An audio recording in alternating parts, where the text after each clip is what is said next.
Hello, this is Ted. 안녕하세요, 테드입니다. 오늘은 트라우마를 극복하는 데 도움이 되는 참선법에 대해서 말해 보겠습니다.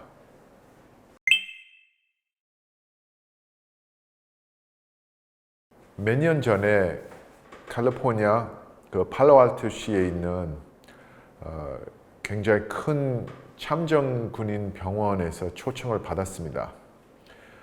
참선 지도 좀 해달라는 그런 초청이었는데요. 가서 강연도 하고 또 참선 지도 워크숍 할 때마다 꼭 참여하는 그 병원의 경찰서장이 있었어요. 이 병원이 워낙 커서 병원 구내에 별도로 설립된 경찰서가 있었어요. 그래서 그 안에서 그 경찰서장으로서 그렇게 일하고 계시는 분인데 마지막으로 저기서 강연을 끝마친 다음에 그 경찰서장이 찾아왔습니다. 자기를 이제 소개하면서 어릴 때부터 군인 생활을 했다고 합니다. 그래서 한 20년 동안 군인 생활하면서 그 육군 장교로서 활동을 하셨는데 미국에서 그 이라크 전쟁도 참전하시고 그런 식으로 20년 군인으로서 활동하시다가 마침내 제대하시고 그 다음에 또 20년 동안 그 경찰관으로 이직해서 경찰관으로서 활동하다가 마지막에 이제 거의 이제 퇴직할 때가 됐는데 그 병원의 경찰서장으로서 그렇게 일하고 있었어요. 그래서 자기를 소개를 해주면서 자기 경험에 대해서 좀 설명했어요.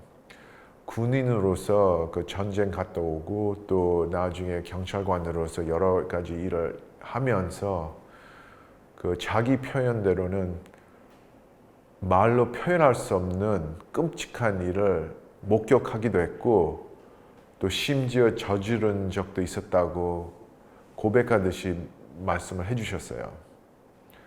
그래서 자기 보기에도 PTSD, 즉 외상 후 스트레스 장애가 있다고 고백하면서 자기뿐만 아니라 옛날에 군인 생활했을 때 같이 이제 그런 생활하는 군인들도 그랬고 또 근래 이제 그 경찰 생활하면서 자기 밑에 있는 부하들도 다 똑같이 그런 외상 후 스트레스 장애증 때문에 너무나 시달리고 있는데 가장 어려운 것은 아무도한테 얘기하지 못하는 거예요.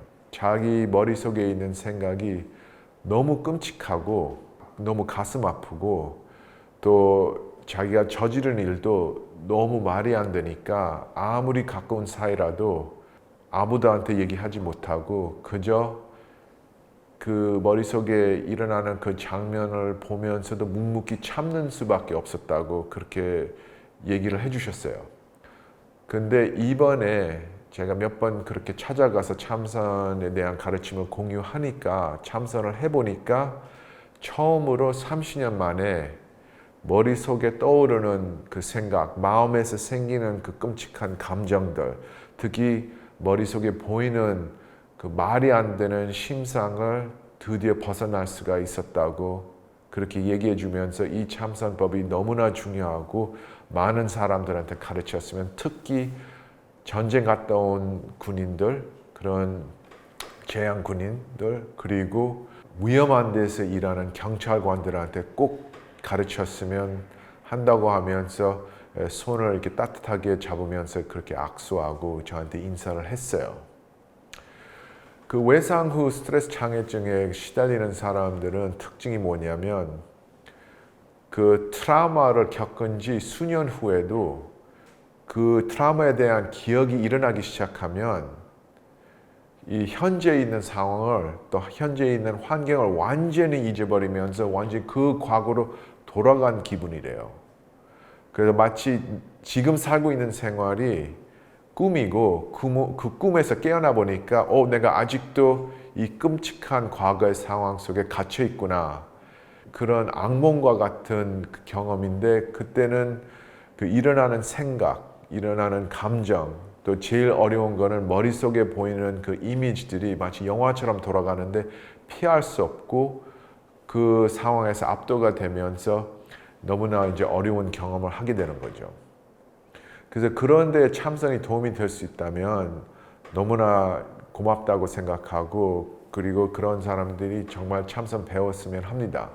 근데 우리 이제 그 일반인들은 뭐 전쟁 갔다 오지 않아도, 또 경찰관처럼 그 위험한 일을 안 해도 나름대로 많은 사람들이 말을 안 해도 자기만의 트라우마 때문에 시달리고 있다고 생각합니다. 예를 들어서 불안증에 대해서, 불안감에 대해서 한번 생각해 봅시다. 불안감과 트라우마의 차이점은 시간뿐이에요. 외상 후 스트레스 장애증에 시달린 사람들은 과거의 일에 대한 기억과 생각에 대해서 시달리고 있다면, 불안감 그리고 불안증에 시달리는 사람들은 미래에 대한 생각, 미래에 대한 감정, 미래에 대한 심상 때문에 비슷하게 시달리고 있다고 할 수가 있어요. 그것이 그 공통점은 일단 안 좋은 생각이 일어나기 시작하면 멈추지 못하는 거예요. 저절로 돌아가니까 그 생각들이 실제적으로 일어나는 일처럼 우리 몸과 감정은 반응하기 시작합니다. 나중에 머릿속에 영화가 돌아가듯이 그런 안 좋은 이미지들이 보이고, 심하게 시달리는 사람들은 실제적으로 현실에 있는 상황을 다 잊어버리고 머릿속에 있는 것만 구경하느라고, 그 안 좋은 이미지에 반응하느라고 다른 것을 다 잊어버릴 수가 있습니다.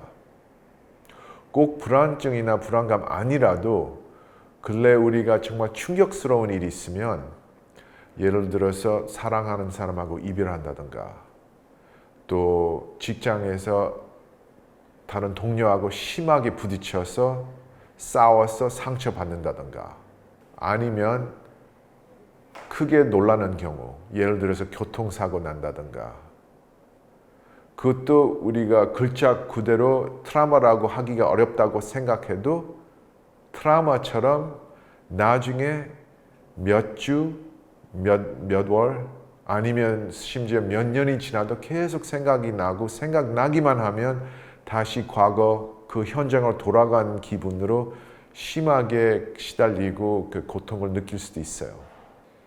우리 일반인들도 평범한 일상생활 속에서도 나름대로 자기만의 트라우마를 겪고 있다는 것을 보면, 그러면 누구라도 자기 방어하기 위해서, 자기 치유하기 위해서 참선 배우는 것이 좋지 않을까 생각합니다. 그러나 저는 분명히 밝히고 싶은데, 저는 정신과 의사가 아닙니다.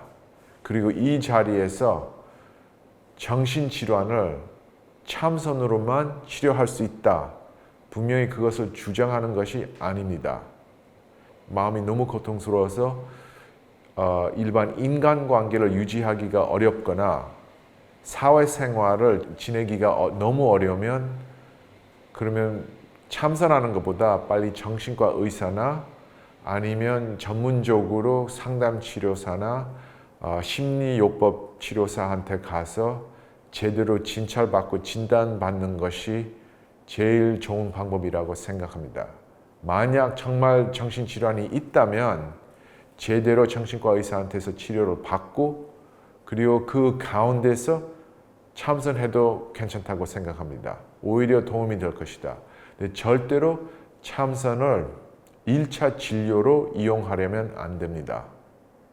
그리고 정신질환이 없다고 해도 일상생활 속에서 우리가 어찌다 한 번씩 충격을 받고 상처를 받는 거 보면, 누구라도 자기 자신을 위해서, 자기 건강을 위해서 상식적인 차원에서 참선 배우는 것이 좋지 않을까 생각합니다.